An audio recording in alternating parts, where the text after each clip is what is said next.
The first quantum phase weapon struck Sao Paulo at precisely 3:42 UTC, turning the entire metropolitan area into a cascading wave of quantum-dissolved matter.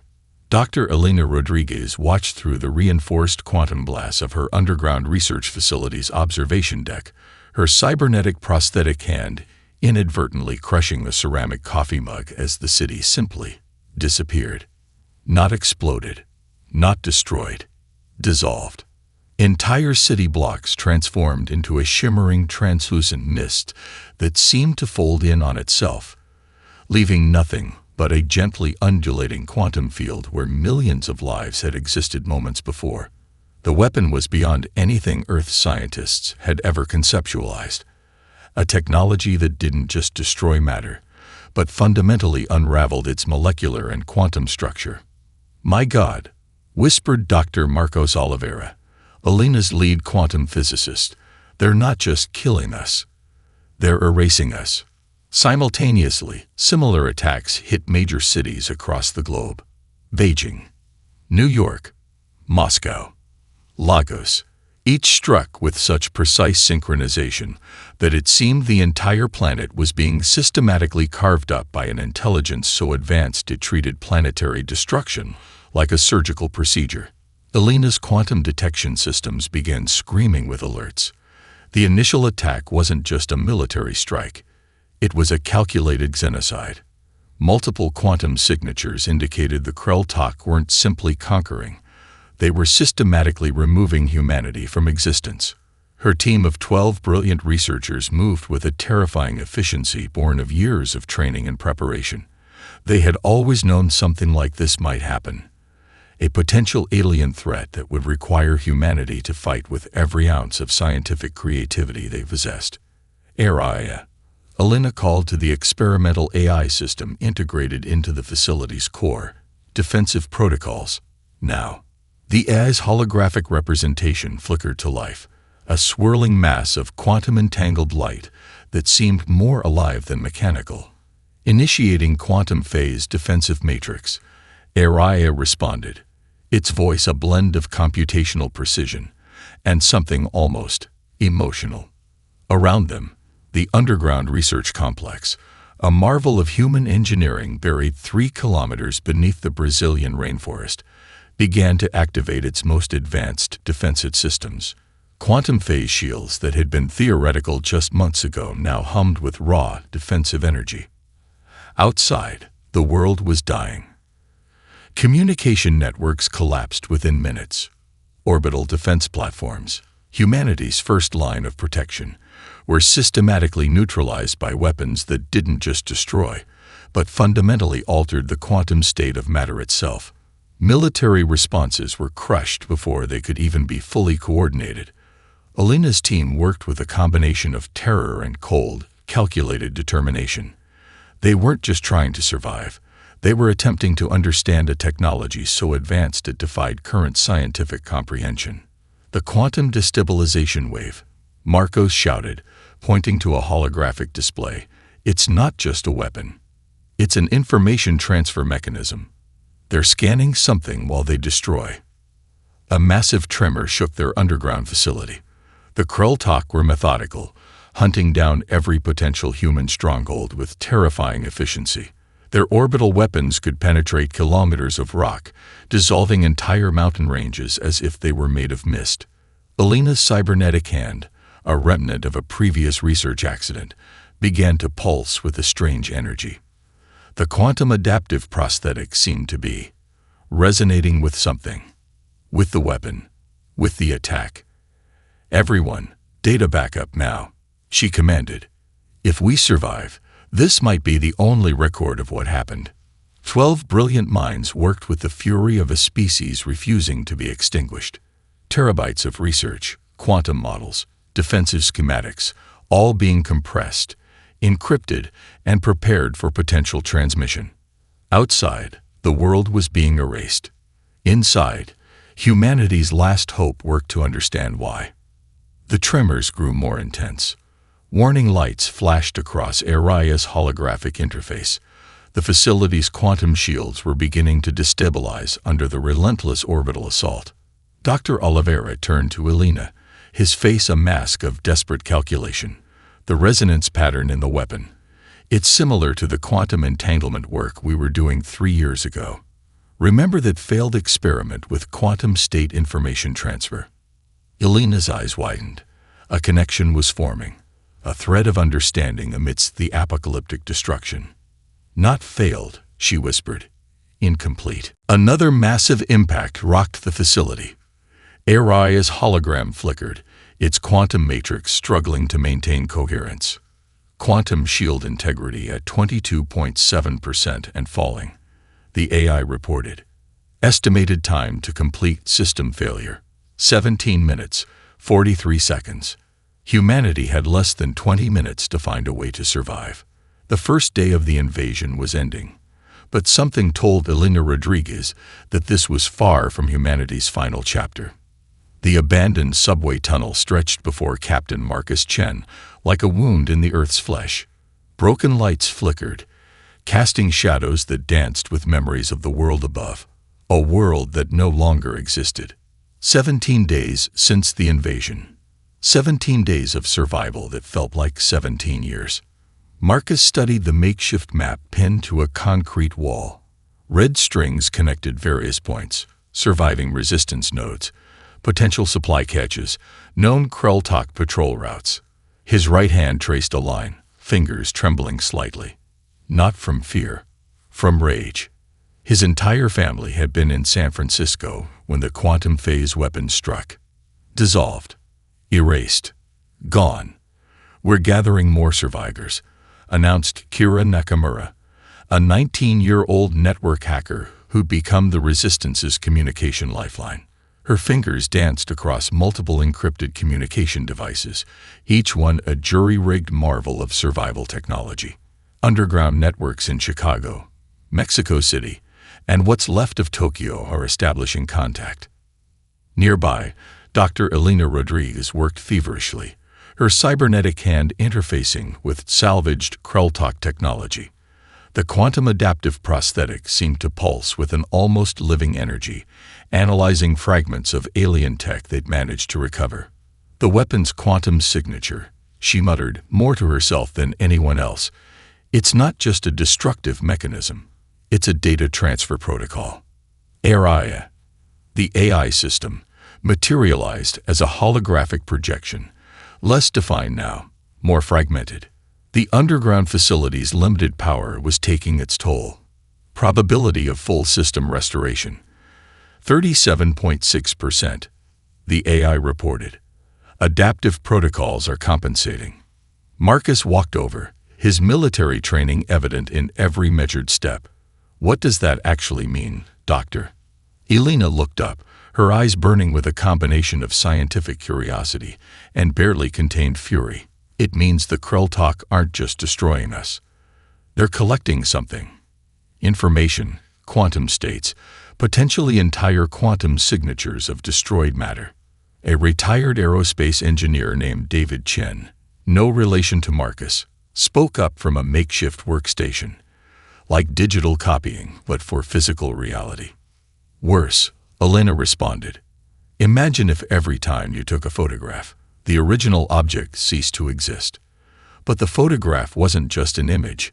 It was a perfect quantum-level reconstruction that could potentially be reconstructed. The implications hung in the air, heavy and terrifying. Their underground sanctuary was a marvel of human improvisation. Buried 3 kilometers beneath the Brazilian rainforest, it was cobbled together from multiple research facilities, military bunkers, and emergency infrastructure. Power came from geothermal taps and salvaged solar arrays. Communication relied on a mesh network of quantum-encrypted signals that constantly changed frequency and protocol. Kira suddenly went rigid. Multiple incoming signals, encrypted Krelltalk communication bands.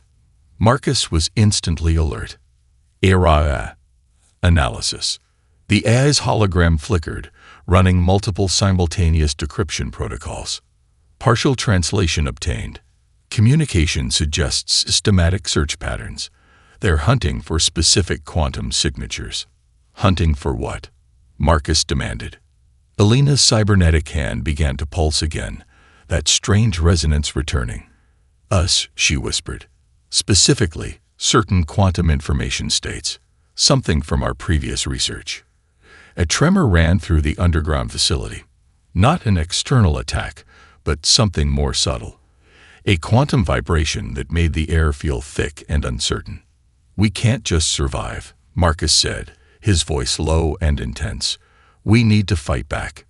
Kira pulled up a holographic display showing global resistance nodes. Tiny points of light, scattered but connected. We're more than they think we are, she said. More organized, more determined. David rolled his chair closer to the display. Look at the patterns. We're not just hiding. We're learning, adapting. Araya's hologram pulsed. Adaptive capacity confirmed. Human resistance demonstrates nonlinear problem-solving capabilities 427% beyond initial projections. Marcus looked around the room. Survivors, scientists, a teenager, a broken fragments of humanity, refusing to be erased. We're going to turn this invasion around, he said. It wasn't a hope. It was a promise. Outside, the Krell continued their systematic destruction, unaware that within the Earth's depths, humanity was preparing its most unexpected weapon. Pure, unrelenting adaptation. The quantum laboratory hummed with an impossible energy. Dr. Elena Rodriguez stood at the center of a holographic maelstrom, her cybernetic hand interfacing directly with equipment that pushed the boundaries of human understanding. Marcos, she called, her voice tight with concentration. Activate quantum containment field.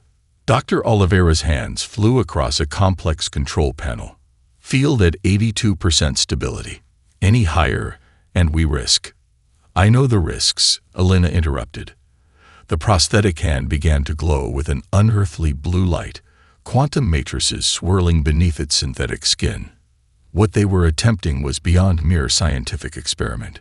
It was humanity's last, desperate attempt to understand the weapon that had nearly annihilated their species. The fragment of Krell technology they'd recovered was less than the size of a human palm. Yet it contained more computational power than entire pre-invasion data centers. Captured during a high-risk underground mission, the device had cost 3 resistance fighters their lives. Araya's fractured hologram flickered at the edge of the laboratory. Quantum resonance approaching critical threshold, the AI warned. Probability of catastrophic system failure, 67.4%. Elena didn't flinch. That's why we're here. To turn probability into possibility. The device began to pulse.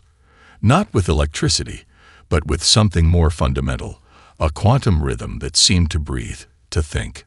Marcos watched in horrified fascination as the alien technology seemed to react to Elena's cybernetic interface. It's alive, he whispered.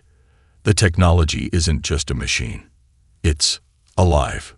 The cybernetic hand Elena had received 3 years ago during a quantum entanglement experiment was no ordinary prosthetic. It was a quantum adaptive system that had been experimental, almost accidental. Now, it might be humanity's most powerful weapon. Quantum lines of energy began to map themselves across the laboratory walls. Not projected, not displayed.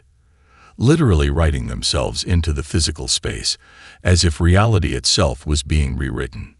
The weapon isn't just destroying, Elena muttered, her eyes blazing with scientific intensity.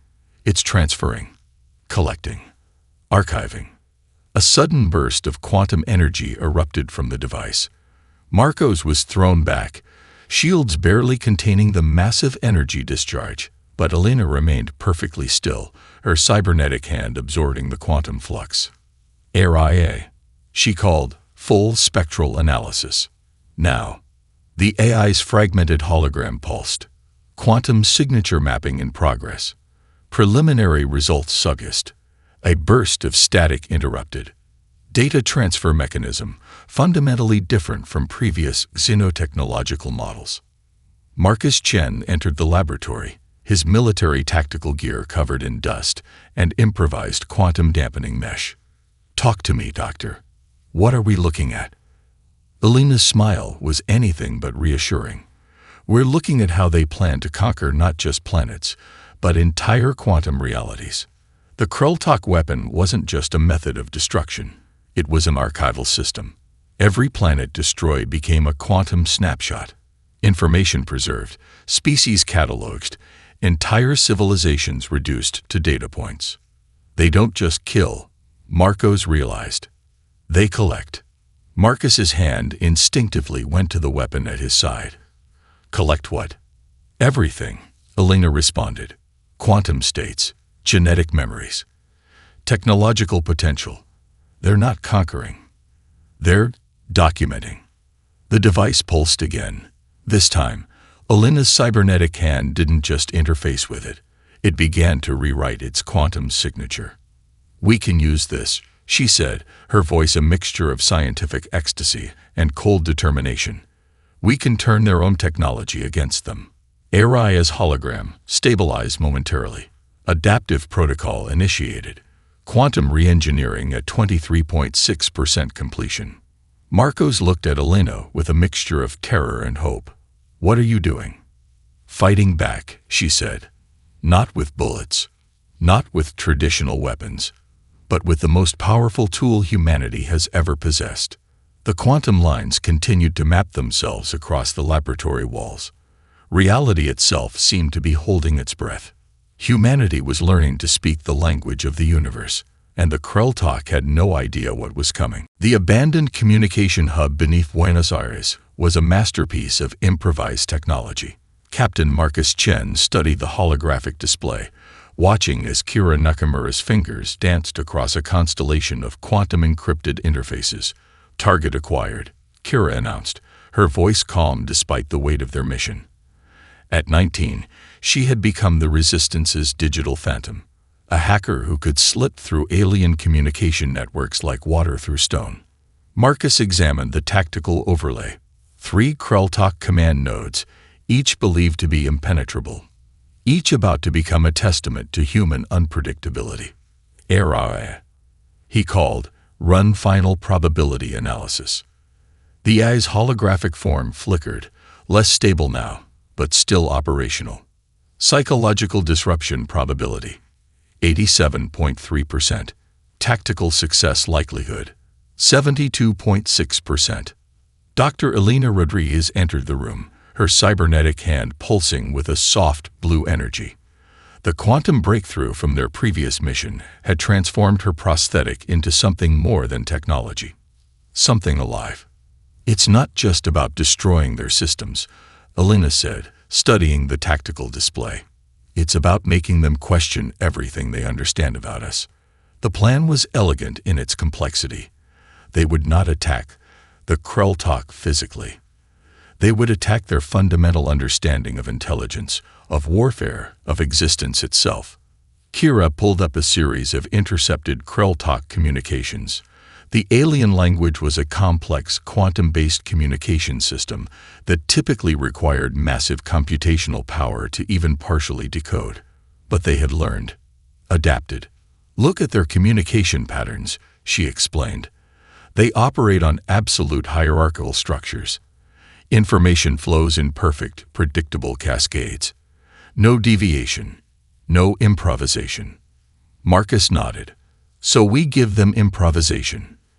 The first strike would be digital, a series of quantum-encrypted signals that would appear to originate from multiple human resistance nodes simultaneously, impossible according to the Krelltalk's understanding of quantum communication. The second strike would be psychological.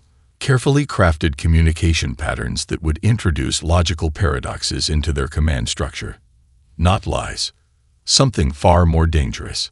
Uncertainty. Transmission ready, Kira said. The communication hub went silent. Even the ambient quantum fluctuations seemed to hold their breath. Then chaos erupted. On orbital platforms thousands of kilometers above Earth, Krelltalk command structures began to experience systematic breakdown. Communication nodes reported impossible scenarios.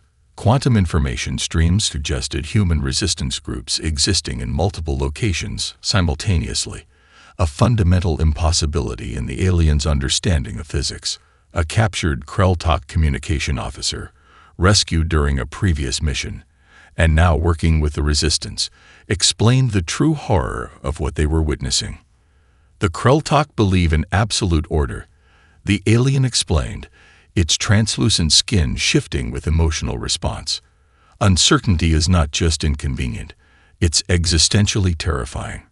Marcus watched the holographic display. Entire Krell-Tok command structures were beginning to fragment.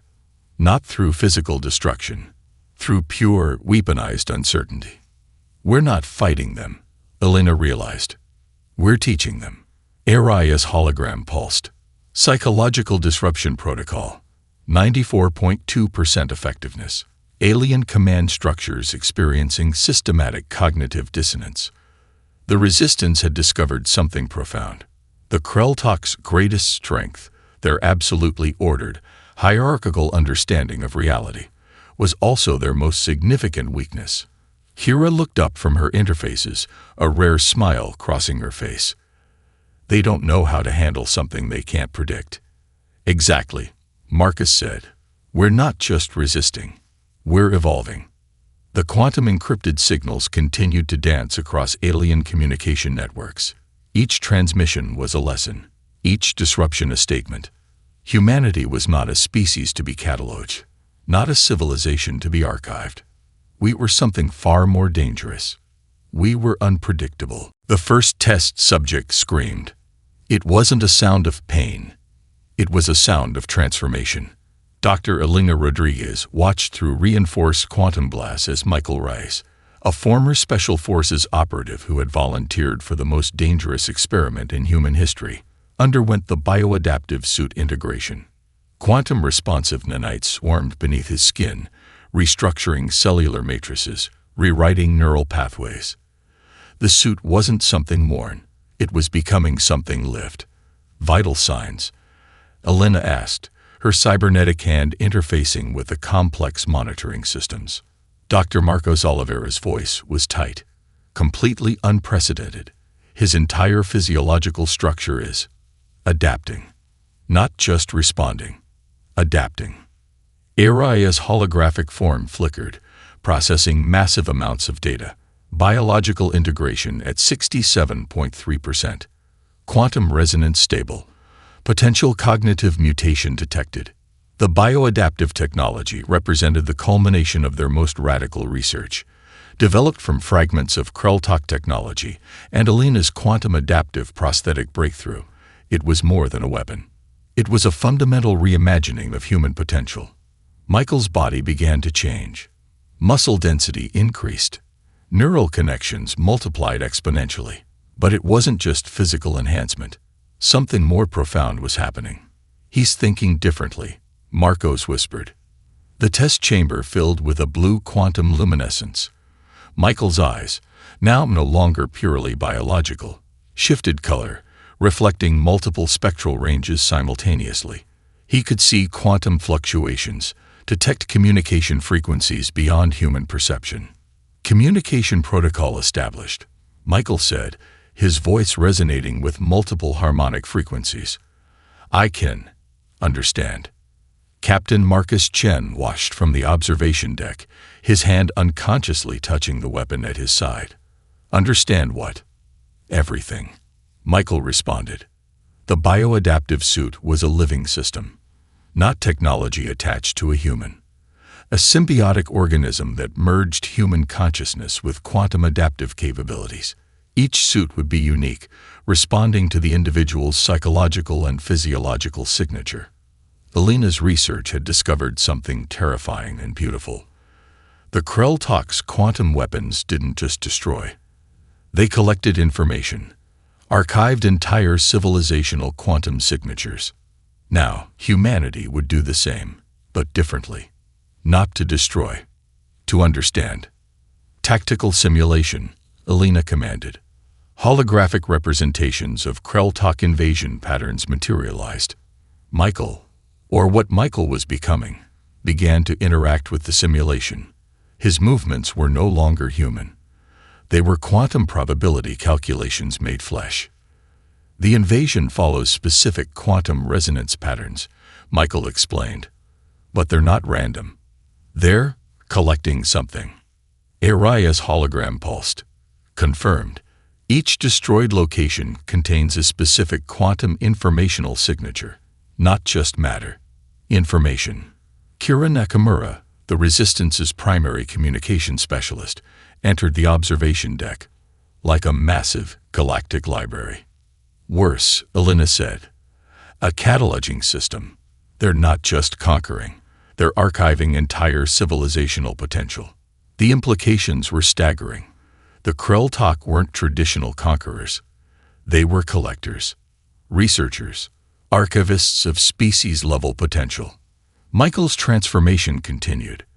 The bioadaptive suit was no longer just a technological enhancement. It was becoming a new form of existence. I can feel them, Michael said. The other civilizations they've collected. Their quantum signatures, their potential. Marcus stepped closer to the quantum glass. What do you mean? Not memories, Michael responded. Potential. Every civilization they've encountered. Archived. Waiting. Araya calculated something. Probability of full human quantum archival.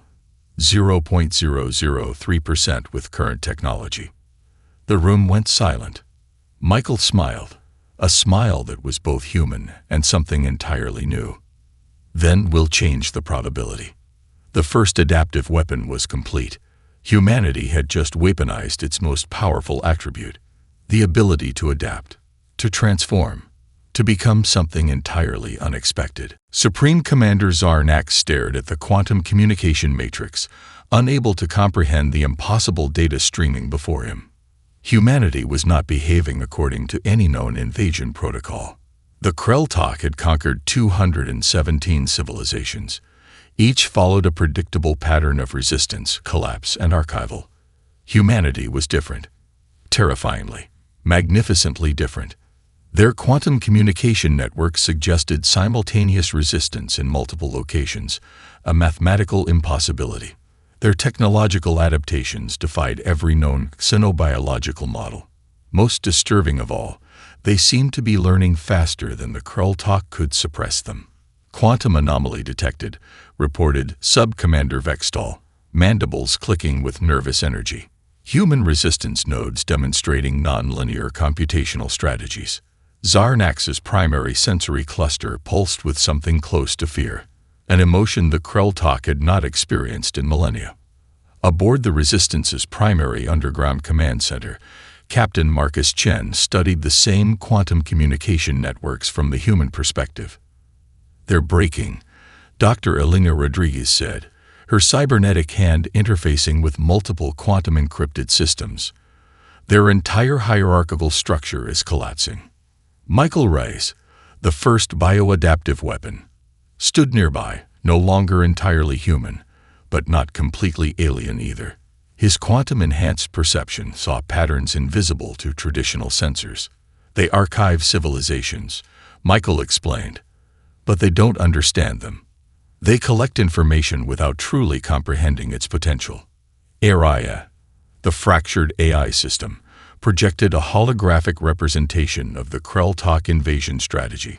Quantum lines mapped potential invasion trajectories, revealing a rigid, almost mathematical approach to conquest.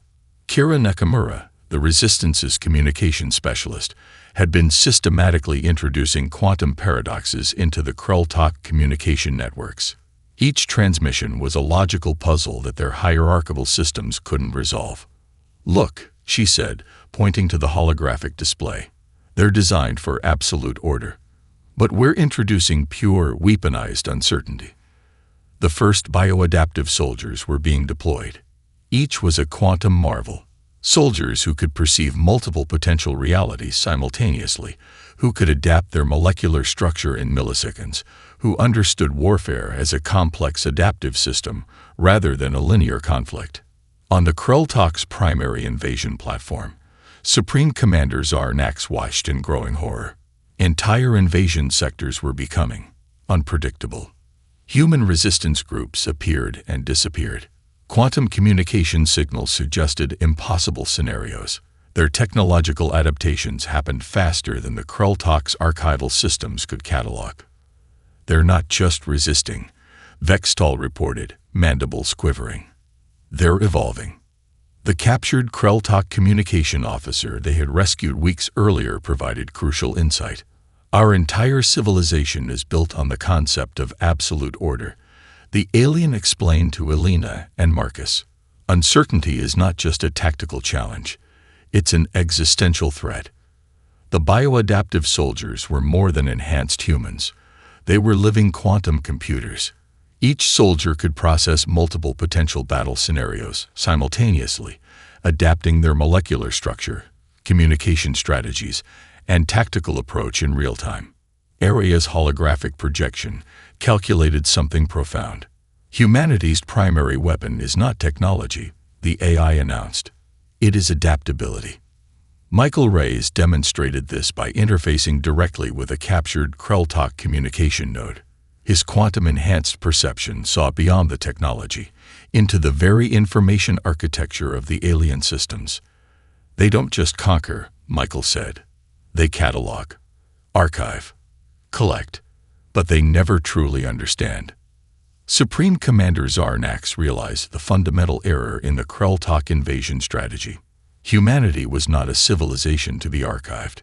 Humanity was a process, a living, adaptive, continuously transforming system. And they were just getting started. The first human quantum adaptive battle fleet emerged from subspace like a nightmare-given form. 53 ships, each one a living system more complex than entire pre-invasion planetary networks. They weren't constructed. They were grown, evolved, alive. Captain Marcus Chen stood on the bridge of the flagship Defiance, watching as quantum-adaptive hulls shimmered with possibilities. Michael Rice, no longer fully human, but something entirely new, served as the fleet's primary strategic interface. Krell-Talk primary defense grid approaching, Michael announced. His voice resonated across multiple communication spectrums simultaneously. Probability of conventional penetration, 6.3%. Dr. Elena Rodriguez, interfacing through her quantum adaptive prosthetic, smiled. We're not using conventional strategies. Aria, now integrated directly into the fleet's quantum communication matrix, calculated potential invasion trajectories faster than any biological system could comprehend. The AI was no longer just a tool. It was a living strategy engine. Kira Nakamura's quantum communication algorithms danced across alien defense networks. Each transmission was a complex mathematical puzzle, a linguistic trap designed to introduce cascading uncertainty into the Krell-Talk's rigid communication systems. The captured Krell-Talk communication officer, now a crucial strategic advisor, explained the true horror of what they were attempting. The Krell-Talk have never faced an enemy that treats warfare as a living, adaptive process, the alien explained. They catalog. They archive. They do not truly engage. Each ship in the human fleet was a quantum marvel. Hulls that could reconfigure molecular structures in milliseconds. Weapons systems that could predict and counter attacks before they were initiated. Communication networks that were more organic than mechanical. Supreme Commander Zarnax watched in growing terror as human ships began to do the impossible. They weren't just penetrating Krell-Talk defense grids. They were rewriting them. The first wave of attack wasn't destructive. It was informational. Quantum encrypted signals that introduced fundamental logical paradoxes into the Krell-Talk's communication infrastructure. Each transmission was a weapon more devastating than any physical projectile. We're not destroying, Marcus explained to his crew. We're teaching. The bioadaptive soldiers deployed from the ships were living weapons. Each could perceive multiple potential realities simultaneously. Each understood warfare as a complex adaptive system rather than a linear conflict. Aria's calculations revealed something profound. The Krell-Talk do not understand conflict, the AI announced. They understand collection, archival, preservation. Michael Reyes demonstrated this by interfacing directly with the primary Krell-Talk communication node. His quantum-enhanced perception saw beyond technology, into the very information architecture of the alien systems. Entire Krell-Talk defense sectors began to collapse, not through physical destruction, through pure, weaponized uncertainty. The captured communication officer explained the true psychological impact. For the Krell-Talk, uncertainty is not just a tactical challenge. It is an existential threat. Their entire civilization is built on absolute predictability. Alina's quantum adaptive technology had revealed something extraordinary. The Krell-Talk weren't traditional conquerors. They were archivists, collectors of potential. Each conquered civilization was a data point in a massive galactic catalog. Humanity was rewriting that catalog. "We are not a civilization to be archived," Marcus announced across all communication channels. "We are a living process of continuous transformation." The quantum adaptive fleet continued its impossible advance. Each moment introduced more uncertainty, more complexity, more pure, unfiltered potential. Supreme Commander Zarnax realized the fundamental error in the Krell-Talk invasion strategy. Humanity was not a civilization to be conquered. Humanity was evolution made manifest. 50 years after the invasion, Earth was unrecognizable. The planet was no longer just a planetary system. It was a living, quantum adaptive network, a civilization that had transcended traditional concepts of technology, biology, and consciousness. Dr. Elena Rodriguez, now more quantum intelligence than biological entity, stood on the observation deck of the Global Quantum Synthesis Center. Her original cybernetic hand had long since evolved into something that defied previous understanding of physical existence. "The final archival is complete," Araya announced. "No longer just an AI, but a fundamental part of humanity's collective consciousness." The Krell-Talk invasion had been more than a war. It had been a catalyst. Humanity had not just survived. They had transformed. The bioadaptive technologies developed during the conflict had rewritten the fundamental understanding of what it meant to be human. Individuals could now adapt their molecular structure, communicate across quantum spectrums, and exist in multiple potential states simultaneously. Captain Marcus Chen, now the primary strategic coordinator of humanity's Galactic Exploration Initiative, approached Elena. His body was a living testament to the transformation. Quantum adaptive systems moved beneath his skin, a perfect symbiosis of biological potential and technological innovation. "The Krell-Talk archive has been fully integrated," Marcus reported. "We're not just studying their collected civilizations, we're communicating with them."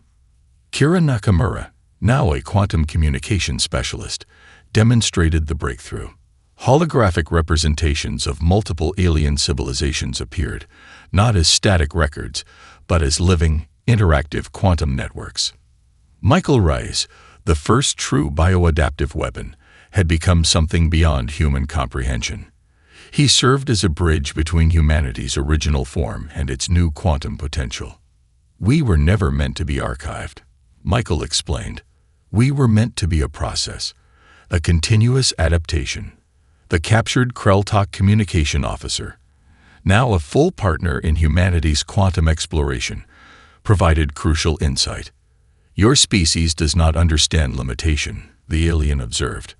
"Where we saw collection, you see potential. Where we saw boundaries, you see opportunity." Humanity had done something unprecedented. They had transformed the Krell-Talk's invasion from an attempt at destruction into the greatest moment of species-wide evolution. Araya calculated the profound implications. Humanity is no longer a single civilization, the collective intelligence announced. "We are a quantum possibility engine." The Global Quantum Synthesis Center was more than a research facility. It was the heart of a new form of existence. Quantum adaptive systems allowed instantaneous communication across vast distances. Individuals could exist in multiple states, share consciousness, and explore potential realities simultaneously. Elena reflected on the journey. The initial invasion had been an extinction-level event. Now, it was the moment humanity had been waiting for, a fundamental transformation of species-level potential. "We are not conquerors," Marcus said, looking at the holographic representations of multiple civilizations. We are explorers of potential. The quantum adaptive fleet that had defeated the Krell was now humanity's method of galactic exploration. Each ship was a living system, capable of adapting to environments beyond previous comprehension. Kira demonstrated the communication capabilities. Entire alien civilizations could now interact, share consciousness, explore potential realities together. The Krell thought they were archiving us, Michael observed. Instead, they gave us the key to understanding our true potential. The observation deck was a testament to transformation. Quantum lines of possibility danced around them, representations of potential realities, of civilizations yet to be explored, of consciousness yet to be understood. Humanity was no longer confined to a single planet, no longer limited by biological constraints, no longer defined by previous understanding of existence. They had become something else entirely. A living, adaptive, continuously transforming possibility. The invasion was over. The real journey was just beginning.